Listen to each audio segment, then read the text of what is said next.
Hello everybody, I hope you're well in the lead up to the festive season. It's a time that can be very difficult for some people who have experienced grief. It's a time when you're very aware of that hole that has been left in your life. And this week is National Grief Awareness Week, and there's so many weeks and months and days devoted to things. But I think what's really important is to have an awareness of being able to talk about grief, your own grief, or being able to have an understanding of other people's grief. And it gives me the biggest pleasure today that we are going to have on the live Julia Samuel. And Julia is a grief counsellor. She trained at the Westminster Bereavement Service 30 years ago, and she has an incredible career in helping others overcome grief. She has a chairman of the fundraising arm of the charity Wellbeing. She is the first counsellor at St Mary's to help families with babies and children.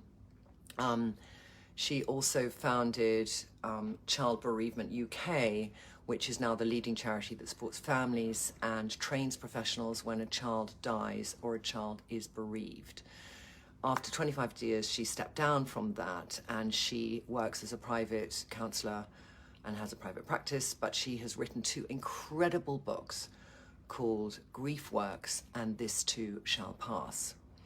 And we're going to talk today about all aspects of the grief process, and I'd love you to share your stories as well, and to pass this talk on to friends who you feel might benefit from it as well. So I'm going to get Julia on the line, and I'm going to also get Poppy on the other line so that we can take questions from everybody around it, because I feel this should be a very safe place to share and share with how you're feeling. So I'm just going to now get her on. There she is. Hi, darling. Great. I'm just putting you on here. I'm sending invitation. And let's hope she can with Julia. She's Julia, darling, you're sideways. Hello, I'm upside down. Fantastic. Really lovely to see you the right way round. So lovely to see you, Julia. That's what grief does to you. It turns you upside down. It turns you upside down. That is so true. How are you? I'm good. Very, very nice to see you. I'm just going to change my setup because I thought it had to be horizontal, and now there we go. Yes, because for Facebook we can do portrait. Exactly. Yes. We'll have lots of people on here, Julia, who have suffered recent bereavement, and people who maybe have bereavement and their process of bereaving has not been clear for them. That's a rinsing word to use, but I'm going to go to my own example of when Lila's father passed away, and you helped me so much during that process. But it took me a long time to process things because things got in the way, you know, like dealing with the fallout of finances, things that had to be practically dealt with. So I postponed allowing myself the space in which to process it. And I think at the very beginning, you and I worked together, and you helped me so much when you gave me the right words to tell Lila what had happened, because you know, when a child loses their parent, I'm going to really,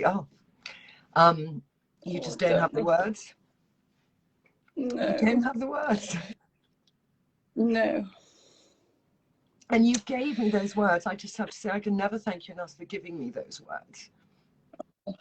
But I want to just ask you, there's people watching now, and maybe we start with people who have recently lost somebody and perhaps don't have the access to counselling, Julia, and what they can do to help themselves. So, I mean, what you've described is for everyone who has is grieving has their own version of complexity and difficulty, and that fundamentally grief feels chaotic, messy, it fills you with fear, it sends your whole kind of body and system onto code red. And so your first response will always be your default way of coping with difficulty.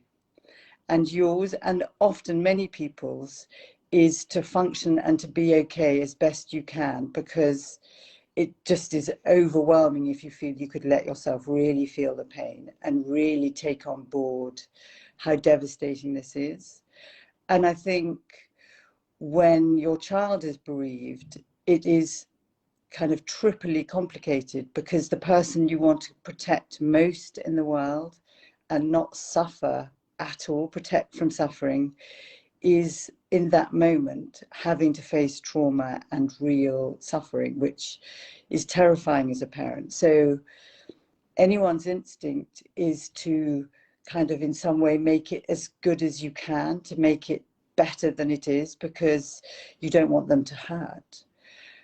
And, you know, the things that we talked about with Lila was that as difficult as the truth is, children and all of us adults too need the truth, because what we imagine, what we make up, is much more frightening and damaging than the truth, however difficult the truth is. And I think that's what we can forget. You know, that's because we sort of don't know where they can take it. And sometimes there's a lack of communication, because also there's an element, however old the child is, to protect the parent who is remaining, you know. So it's getting that Completely. honesty to be able to, you know, when you told me you need to let her know how he died at some stage, and you know that there's not one thing is worse when a child loses a parent, they lose a parent, but because of the method by which Lila's father's died, which was suicide, and you said those words to me, you know, that first thing was, tell her he had a heart attack in his head. But you soon afterwards did say to me, she needs to, you know, understand equally that she had nothing to do with what happened and has no responsibility around it, which is what, you know, if you don't have that conversation, that's the dark kind of places they can go. But exactly. So, and what you're showing is, and to show your followers, is as much as we get on with life and we grow and we live and we love again, when someone significant in our life dies, we always feel the pain of it, that the love for them never dies. Your love for Johnny never dies. Lila's love for Johnny never dies. And you move in and move out of it. And so talking about it today brings it to the front of your mind, and will be bringing it to the front of to the mind of your followers.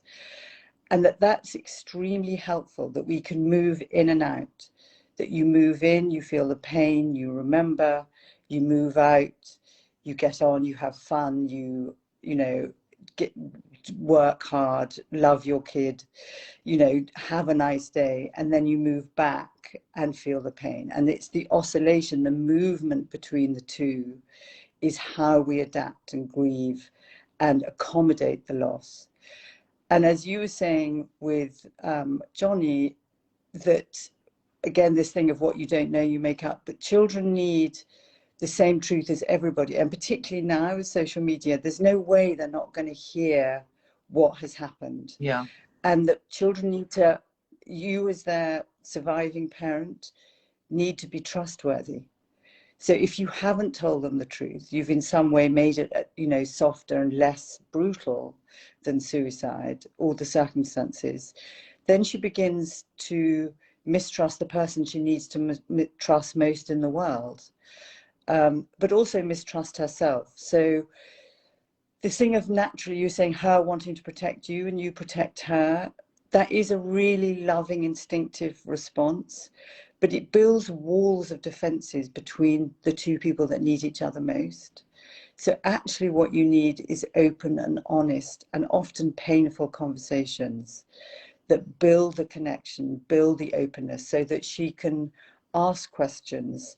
She can see you upset and learn that you can be upset and then 5 minutes later you get the dinner on, that you don't die when you're upset, and that grieving, so one of the metaphors for, I think actually for adults, but it's thought of as for children, grieving is jumping in and out of puddles.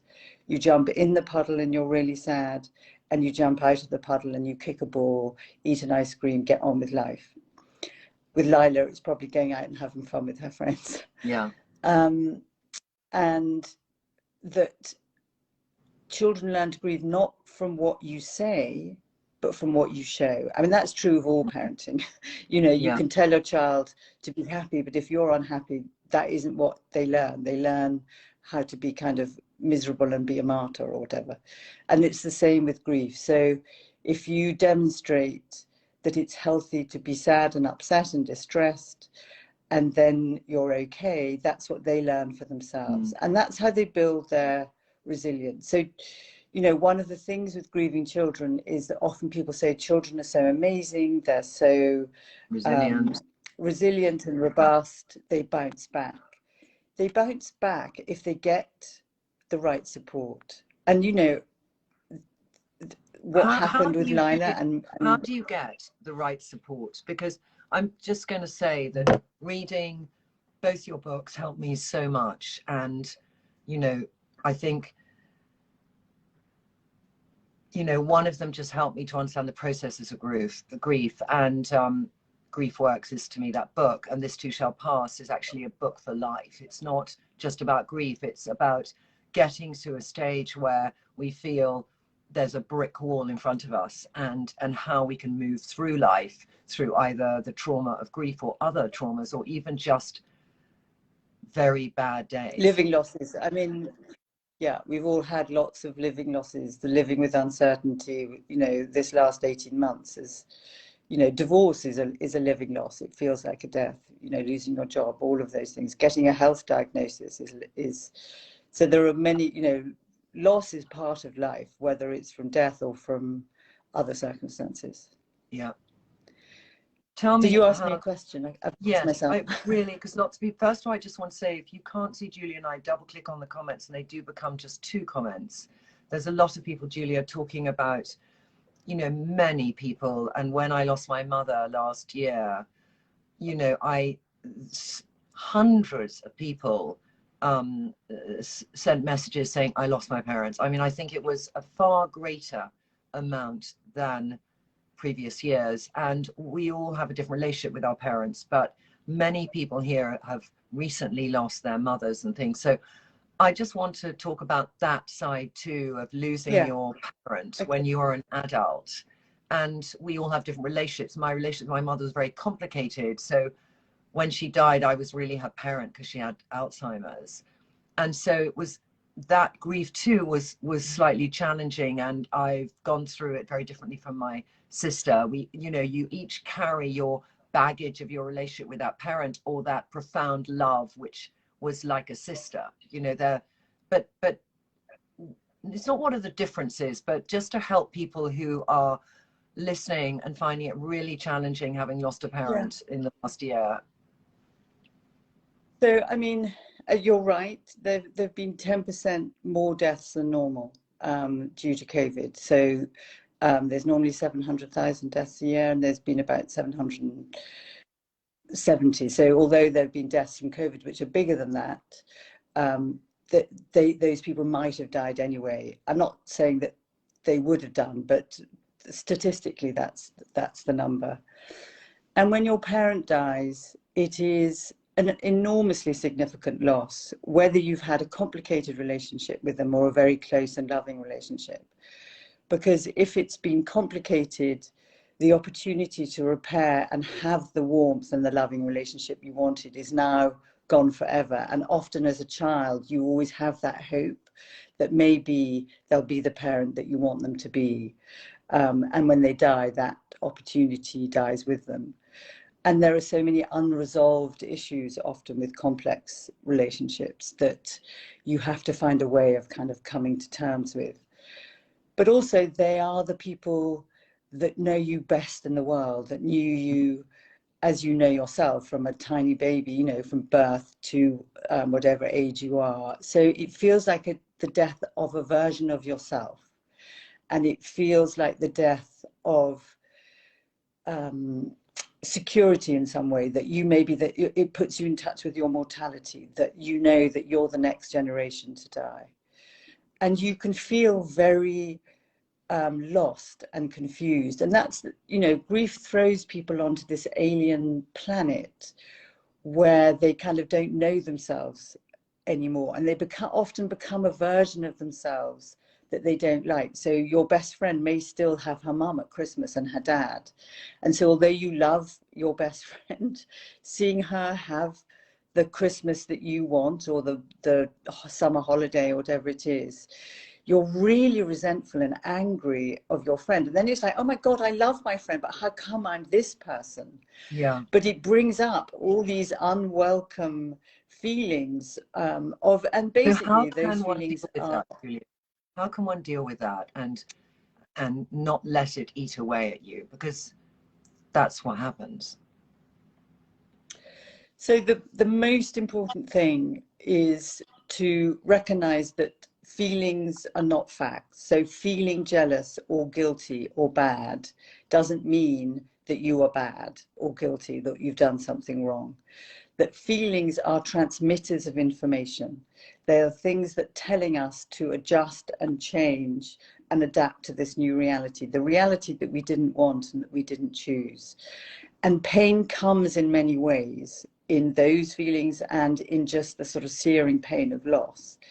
But pain is the agent of change. So in supporting yourself, you need to do both. You need to find ways of allowing yourself to feel and express it. And you may express it by talking to a friend. You may express it by journaling, by planting in your garden, by drawing, by kind of cooking your mum's favorite meal in a way of remembering them, but finding ways to allow the inchoate, messy thoughts and feelings and ruminations in your body to come out incrementally means that you adjust psychologically to this new reality. And as you adjust, you have a little bit more space to enjoy that it's a cold but clear blue sky day. Yeah. And so the big thing is the things that we do to block the pain, which are often busyness, working unbelievably hard, drinking, alcohol, sex, all the things that self-medicate us, that block feelings. Those are the things that, of course, we're going to do them a bit because we're human, but if we do them consistently, it blocks the natural adaptive process of grief. And so the two things that matter most is finding ways of expressing what you feel, but also the love and connection to others. So when someone in our life that is very significant to us, however complex the relationship, the thing that helps us most is the love of others. And because grief is often lonely and isolating, and we have these strong feelings of other people, we may withdraw rather than step out of our kind of internal world. And my kind of suggestion for people is go to the edge of your comfort zone. So if you can only see one friend, meet a friend, go for a walk, talk. Being outside and walking in nature, whatever the blooming weather, opens you up, releases you. Nature is naturally healing. There's lots of research on that. But not being eyeballed, but being able to talk about your mum and cry and have silence and be in rhythm with somebody else, and then go to a coffee shop and have a cup of tea, or a pub and have a drink. That's an incredibly curative cycle. And what it does is, when you have these overwhelming feelings, it helps regulate your system. So what I'm saying for people is, you will have these strong feelings. They come and hit you like the weather, like waves. Allow them to come through you, and then do intentional things that calm you, that connect you, that soothe you. So it may be listening to music. For some music is triggering. For other people, it's calming. It may be yoga. It may be watching Netflix. It may be, a lot of people start knitting or sewing because you kind of focus your attention. And then this thing of movement between loss orientation, where you feel the pain, and restoration orientation, where you restore and feel okay. That is how over time we adapt. And over time, the intensity of the pain changes. And as it has with you, as it has with Lila, but you can still get hit at particular moments, significant days, anniversaries, Christmas, Mother's Day, Father's Day. And I think with and then my experience on this, I have, you know, we all question ourselves as parents, Julia. And when Johnny died, my stepson was 20 and Lila was 10, and she did see somebody, but in a very gentle way. Whereas my 20-year-old saw his godparents paid for him to see a really great therapist on Zoom in America, and he had 10 sessions, and everyone does different diagnosis, but when it's a very aggressive death, it's like post-traumatic stress disorder. And I think of all of us, when I look at how we've all dealt with the grief, and it's not, I do actually say this, I say he processed it earlier on in an incredibly productive way. So, you know, he dealt early on with his anger. He was ready to go through those processes. And, you know, Lila was manic at the funeral, I remember so much, and just had lots of friends around. And Lila is more like me, so she just switches off and just does that. And what I notice, you know, further in life is she's also Scorpio. Don't know how much you believe in those things, but she finds it difficult to reveal her truest feeling. And on the anniversary of Johnny's death, it's like I still have that hesitancy to call her first thing and say, how are you feeling? Because there's still that sense of protection. If I don't want to bring it up today and ruin her day, it's amazing how we can just go to that mechanism. And then I look, and it's very not like odd. you'll have forgotten though. Yeah, and it's very odd because this is the benefit of all the good and bad of social media. So Lila then puts up a picture, you know, and I saw. you know, she puts up this picture and stuff, and she you know, I was in another country when this happened, and I'd called her first thing in the morning and we had chatted a bit, but then I look on her Instagram, she's done this thing all by herself to give money to Winston's Wishes, which is for children who've lost a parent, and raise this money. And I thought there's a lot that goes on inside her head that she doesn't share with me. And to know that it's okay, she doesn't share it with me because she has to find her own path. She's 18 now, she has to find her own path. But that's difficult. That is, you know. And I mean, you've said so many significant things. I mean, firstly, everyone's grief in some ways is influenced by their stage of development. So 10 and 20 is two very different stages. But basically, you know, I mean, death by suicide is a very traumatic death, and people talk about it as it's like normal grief but with the volume turned up. So everything that you would normally feel, you feel more intensely, more, not just angry, furious, not just sad, but devastated. You know, the intensity is very high. And, you know, all the research shows that the earlier you get support, the better your outcomes. And that you can get, you know, the very, very good support for trauma, so that it doesn't stay in the amygdala, the kind of lizard bit of your brain that can keep on traumatizing you, because trauma doesn't have a sense of time and it doesn't have words. So if you can find ways of processing the trauma, it takes the distress out of your system, and then you can integrate the devastation of the story, but not keep on being traumatized through your life. So addiction, for instance, something like, I'm not very good at stats, but something like 48% of addicts have trauma, and they've used the alcohol to block the trauma. And with Lila, you know, she's your child. She was 10, and a 10-year-old, the thing they don't want to be is different. They do not want to be a bereaved child. They want to be like a normal kid, like the rest of, and they want to be with their peers. You know, they need their friends. they want to be the same as everybody else. And so it's an incredibly complicated battle of, on the one hand, I am not bloody going there because I don't want this to be true, which you have to kind of allow, and also the reality that it is true and there is no way around it, that you can't, there's a wall in front of you that you have to in some way face. And so it's a complicated path, but I think her finding it with her friends is what is very normal. That being able to, as long as she can talk to her friends honestly and they trust each other. And at this age, you know, and at the age of 10, I was very, like, it was Father's Day at school where all the fathers came in. So I told the headmaster I was going to take her out, and it was only a while after Johnny died. So that thing we talk about, that protection. But I remember when she was going to boarding school, and, you know, I had this conversation with her not that long ago, and I just said I felt so protective that they, you know, I wanted you to have the right words to say when they said, what does your dad do? And she said, Mummy, at 11, nobody asks you, what's your dad do? At 13, nobody asks you, what's your dad do? You know, and just funny. There's this wonderful honesty, isn't there? Like, as an adult, you would say, what's your husband do? And you say, my husband just died. And it's that having to, you know, there's also the other thing in grief, which is having to comfort other people when you are the person who's had somebody die.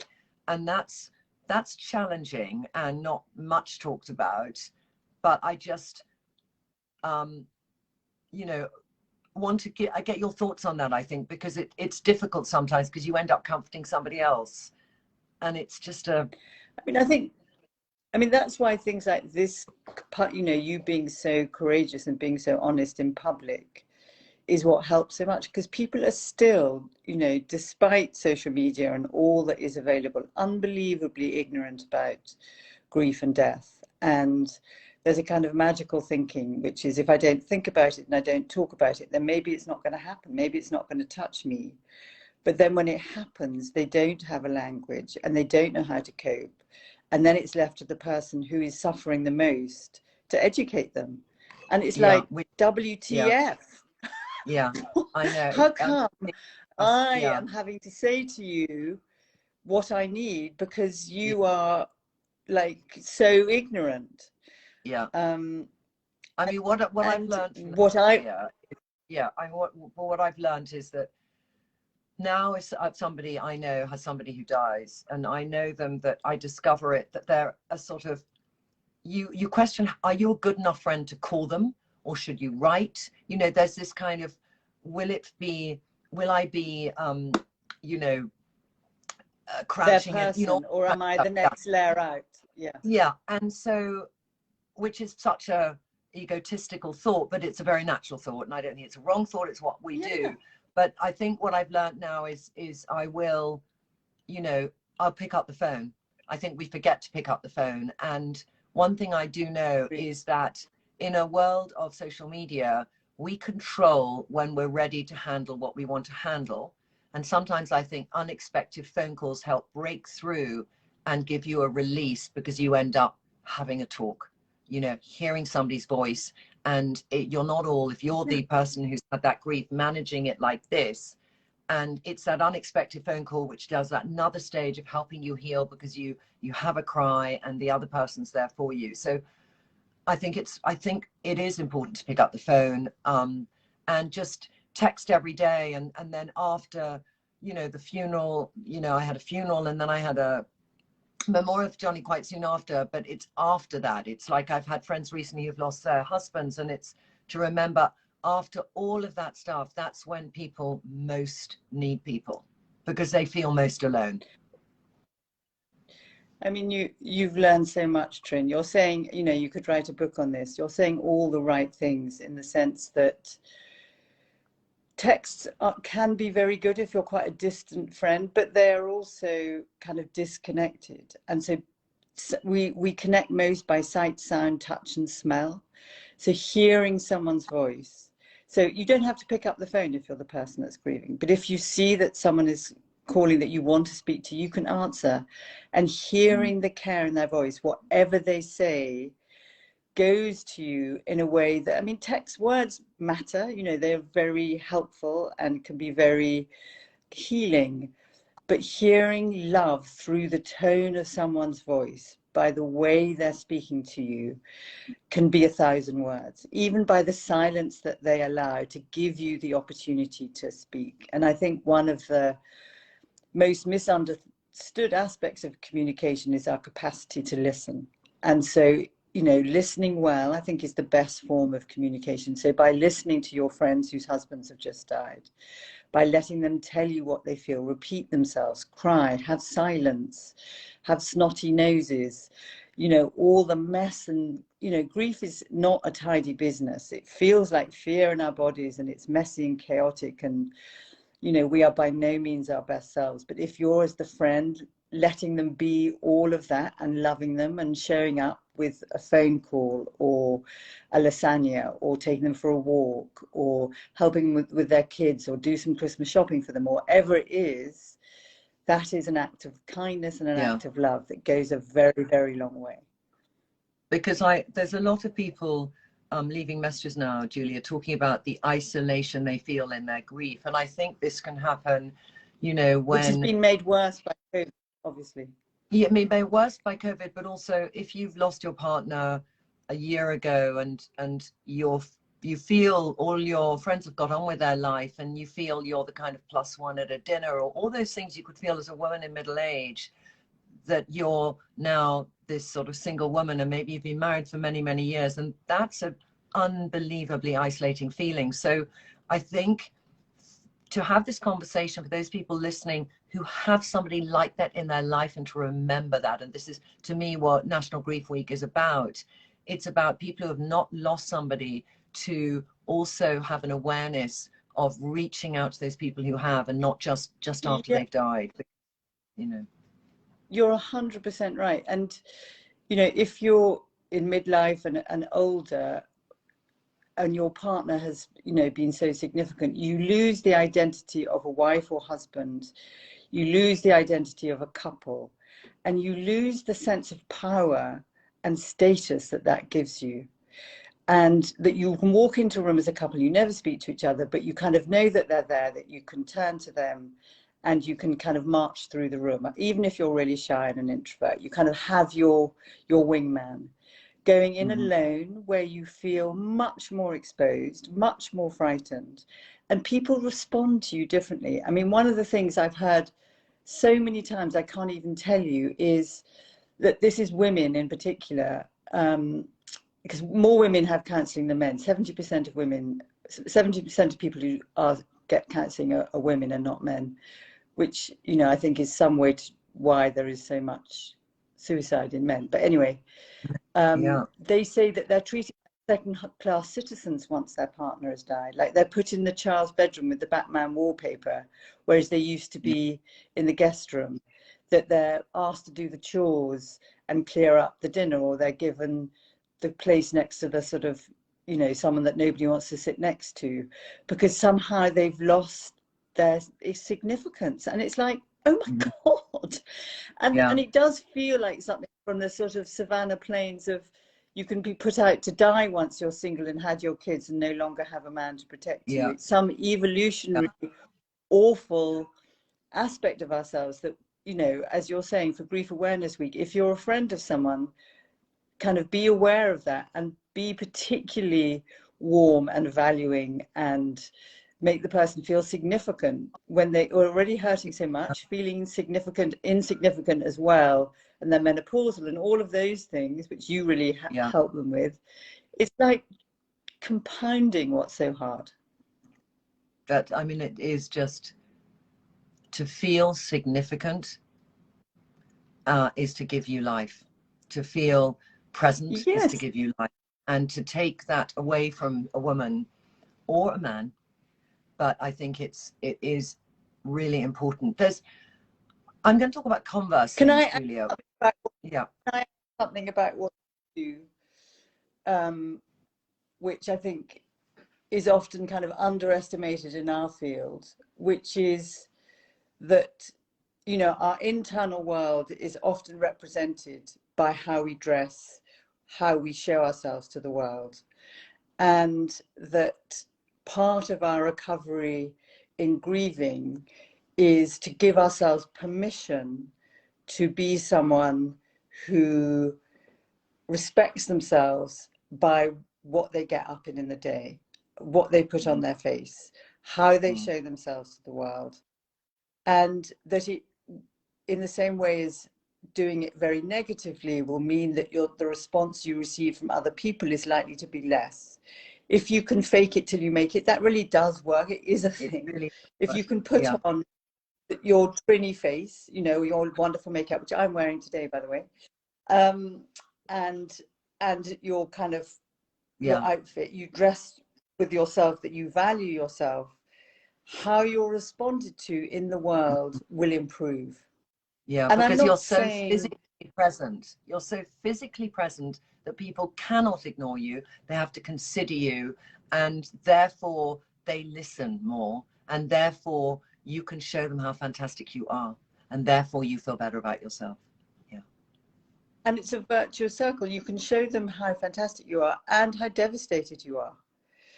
That, you know, and I think we sometimes want to, you know, there are days that you need to just put on your trackies, have dirty hair, and stay inside. But if you continue, and that is important as part of your grieving process. But what can lead to complicated grief, where you kind of get stuck in the grief and it's not adaptive, it's not doing its natural process, is if that becomes a daily habit and that becomes who you become. And in a way that you're saying, the story you tell yourself and how you treat yourself is the person you are. So if you show the world you're kind of value by what you're wearing and how you dress, that will mean you get that value back. It will help you get that value back. And it gives you confidence. And your confidence is shattered when you're grieving. You kind of feel so frightened of everything, and everything you thought that you knew, you kind of don't know anymore. And you have to kind of relearn it. And I think doing external physical things are actually quite simple, but very powerful things to help you build your confidence. Yeah. Julia, I want to talk about two different things. I'm going to give you two examples, but I just want to ask you about this subject, is that we all have different relations with people. And if I look at my own feeling with things, when my father died, I had been with him in hospital a few days before he died, and then I went away and he died when I was away, and then I came back, but I didn't come back for a week. I was very far away, and I came back, and my sister and her my brother with her, and we were in this house in the mountains which my father lived in, and I had always felt my sister was much closer to my father than I was, and had an intimate relationship, and I didn't have that intimacy, and I was the youngest child, and I sort of really felt I never really got to know who he really was. And there were some things my father really know you. Maybe he didn't really know me, or didn't see me for the person I was and not who he thought I was. So I remember they went to the house next door for a drink, and I sat at his desk and I went through every single drawer to understand who he was, every little diary from 50 years ago, every little notation. I was kind of obsessed to find out anything that would tell me another aspect of my father. So I just parked that there but I did that, and oddly I there was something he kept hidden, and I decided to, because I felt detached emotionally, I wanted to understand it more. So I called somebody that my brother and sister wouldn't have called, and it was just a, you know, this person knew everything I thought they would know, and it was just a revelation, and it was a confirmation of some things, and I felt really detached. I felt so, I can't say excited, relief, I can't say the right word, but I just thought like something I thought about for 30 years, actually it was true and confirmed. But it was just, it was weirdly reassuring. And for my brother and sister, it was, they couldn't go there. When Johnny died, there was so much fallout, you know, and there were so many things I discovered that I didn't know that were difficult to discover, not of infidelity because we were separated, but of financial things. And it made my mind spin a million miles of of what he had been going through and not been sharing. So there was a burden. And then when my mum died, it was so utterly different, Julia, because my sister was away and my brother was Australian. It was during COVID, and the care home let me go there. And my mother was literally, you know, doing that death breath, that rasping breath for 46 hours. And I stayed with her lying on the floor as I heard her breath, scared to sleep that she would die when I was asleep. And then I was there, and because of COVID, I couldn't do anything. So I knew she was dying and it was a matter of time. So I started, because I knew the care home would be like, you know, give you 5 days grace, but everything out. And so I started, as she was lying there, just sort of tidying up, emptying the drawers, putting things in bag, you know, just like this bizarre behavior, because we all do things. And because that's what I do. I tidy when I can't deal with feelings. But three very different things, but I just don't know. I'm sure lots of people identify in different ways, but it's just things come out when people die, and having to deal with things you didn't know is a very difficult part of grief. I mean, completely. And I mean, off the top, the first thing to say is that every loss will have its own unique response in you because of the relationship you had with that person. And that there is absolutely no right or wrong way to grieve, that we need to allow ourselves to have the response that we have. We may need to add other responses so that we're supportive of ourselves and don't self-attack. But of course, you know, one of the things that I've written a new book, which is about transgenerational trauma and loss, and secrets and lies that go down from generation to generation, epigenetically and in patterns of behavior, are incredibly damaging. So stories that are not told for whatever reason, because of affairs or suicides or stillbirths, what the kind of theory is, and I think it's true, is the pain that isn't named and experienced and expressed at the time gets passed down to the next generation till someone's prepared to feel the pain. And that also in a sibling system, all of you will have different responses to the same story. So yours with your dad was, there's been this piece of the jigsaw that's missing that has always slightly driven me mad or kind of disturbed me. And in some way that may have been the thing that blocked a true relationship with him, because somehow he knew you knew, or whatever it, you know, who knows how these things play out. Yeah, but you find in finding that piece of the jigsaw, however difficult it was, there's something like, it fits the feeling I had, the story I was telling myself, and now the story that is the true story. There's something that is a relief, however difficult it is. For your sibs, they, for whatever reason, and they'll be absolutely as valid, don't need that. Their experience will be different. What they need is different. With Johnny, of course, suicide is, you know, a very brutalizing, traumatic death, and then finding lots of significant other pieces of shards of stuff kind of injures you when you're most injured. And you know, you're someone who copes.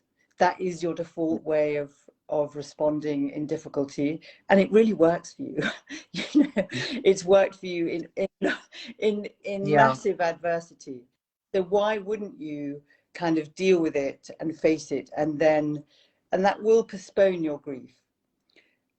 And then with your mum, you know, when I'm unhappy, I tidy my drawers. When whatever's going on for you, you do a lot of sorting. You like color, you like shape, and in some ways we'd like our feelings to be ordered as our drawers and our colors. And it is a kind of CBT, a cognitive behavioral way of kind of helping us soothe ourselves. It does work.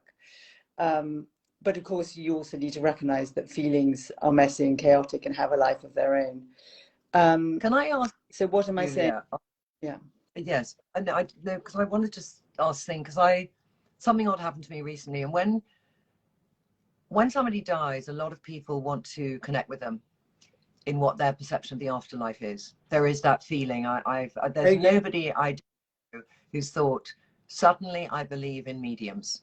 You know, that's one thing. If I want to, especially if the death was traumatic, or, you know, and I remember when Johnny died, somebody said to me, go and see this person, and, you know, this woman said he's with the angels, and I'm going to Peru, and I'm going to do a little dance for him, and all this kind of stuff. And all these things, you know, helped. All these things helped. But last a few weeks ago, I had a friend of mine who'd spoken to somebody on the phone, and they didn't have any connection with them, and they told them these things about their partner, husband who died, and I was mesmerized by it. And maybe because I'm so now not ahead, Julia, but I like, when I look back now, I remember the good things in the marriage with Johnny.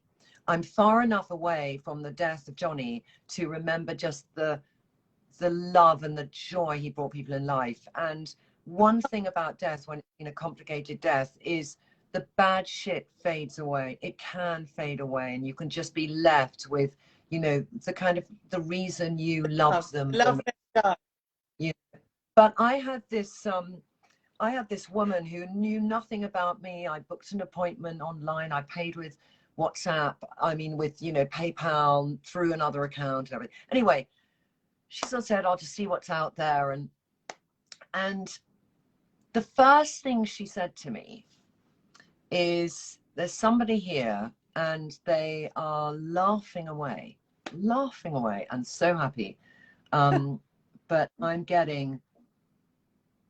falling. And Word.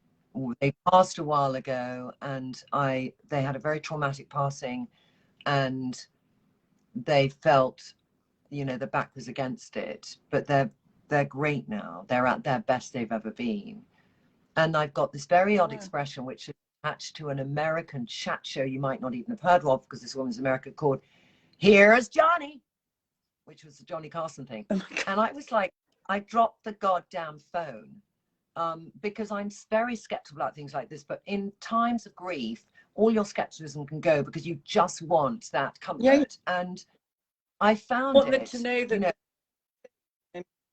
yeah, I found it an unbelievable situation. And I spoke to a number of people thinking, is there any way, because she then talked about a lot of other things in very great detail, but it was still, you know, 7 years later, it just made me think, you know, the way I think about Johnny now, and the love I feel around Johnny, was just, it was another thing to add into that, because I thought, that is him. He made everybody laugh, and he made a prince or a pauper feel exactly the same, and that was the best of him. And if he's doing that now, wherever he is, I like that memory of him. So, you know, for those people who are going through that sense of all the things you forgot to say to somebody, all the words left unsaid. There's been a lot of comments on here about that, what I wish I'd said, or you might not have been able to be with them when they died. And I do feel in some way, and I cannot explain it, that they know those things. I just have that comfort, Julia, and it might be based on nothing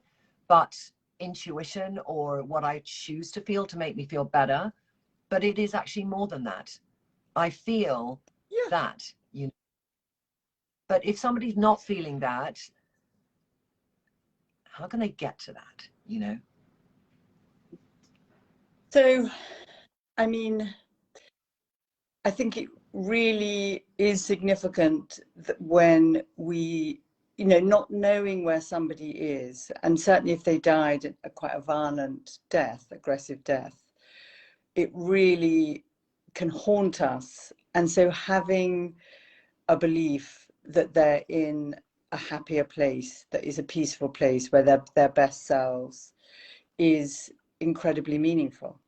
And, you know, faith does that. People who have faith are, you know, better at dealing with death, because they believe that that they're going to see them again. It's heaven. Yeah.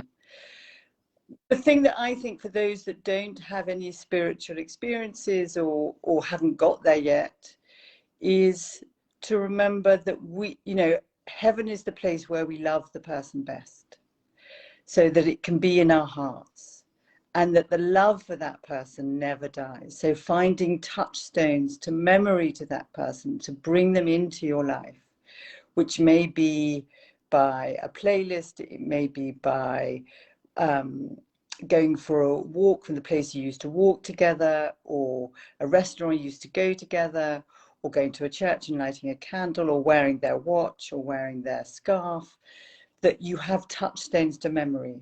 And so for Lila, having things that bring her dad into her life when she can choose is a way, because the ongoing relationship never dies. The person's physical presence is gone, and the task of mourning is to face that reality.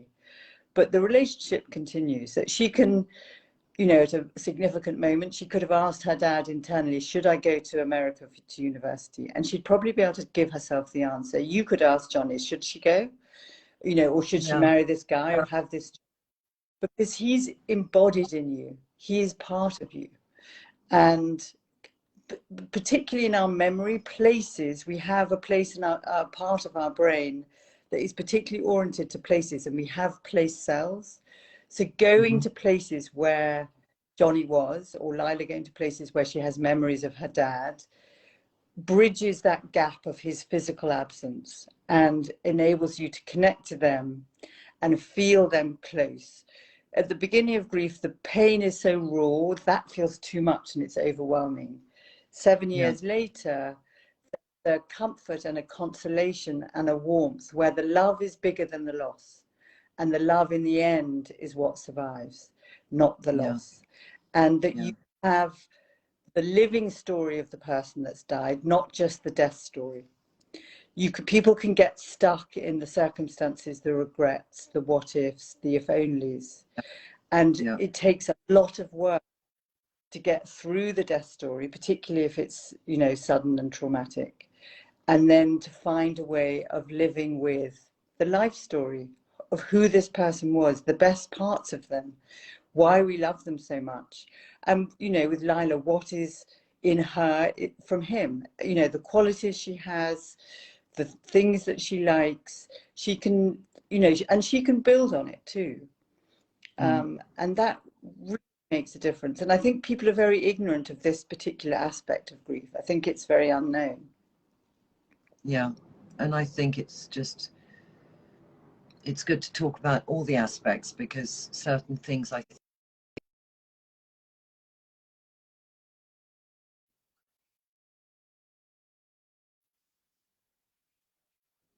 my sister, Lila. because you know. Oh, now can I hear you? Wiggle. The problem we have is sometimes the sound goes a bit. So I can hear you. I can hear you. I can't hear you properly. Can we hear? Can any people hear Julia? What?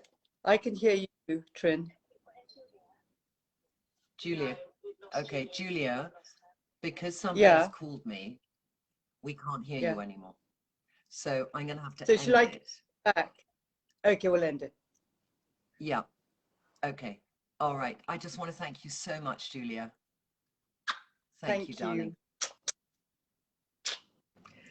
Can you hear me now, ladies? Yes, we can hear you. Okay. That some of them, I just want to check you can hear me now, because things are a bit late to it, but great. Okay, so I never, ever, ever leave a conversation with Julia without learning so much. And I really hope that those of you who've been watching, who have suffered grief or know somebody who suffered grief, have got something from this. And I would love that you go and look at Julia's books. They help me tremendously, both Grief Works and This Too Shall Pass. So I will leave you with the thought that if you have somebody who has suffered grief and suffered a loss, it is so important they know they're not alone, and that even if they might not call you back, or you know, you might think maybe they're busy with other people supporting them, always remember they might not be, and you could be the person who gives them that support. So thank you so much for watching today, and we'll catch up again soon. And we'll leave all the details of Julia's books at the end.